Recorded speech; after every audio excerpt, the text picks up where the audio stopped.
Avete presente quella casa che non si poteva entrarci dentro perché non c'era il pavimento?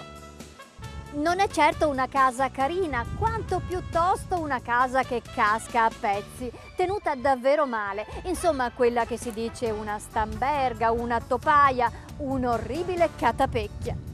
La Carobera è un edificio malconcio, oggi si direbbe fatiscente, oppure uno spazio tutto in disordine pieno di intrighi, tatare e tatarette. Gli studiosi fanno derivare la parola Carobera dal latino cadruviaria, casa da quadrivio, ovvero una casa posta nei pressi di un incrocio e per questo molto modesta. Ma udite, udite, potrebbero centrare qualcosa anche le carrube, quei grossi frutti a baccello che si danno da mangiare agli asini e ai cavalli. Le carrette scassate adibite al trasporto delle carrube venivano infatti chiamate carobere.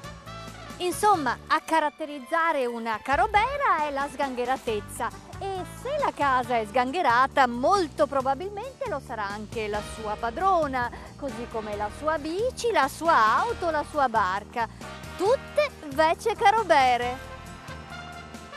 Proprio come me.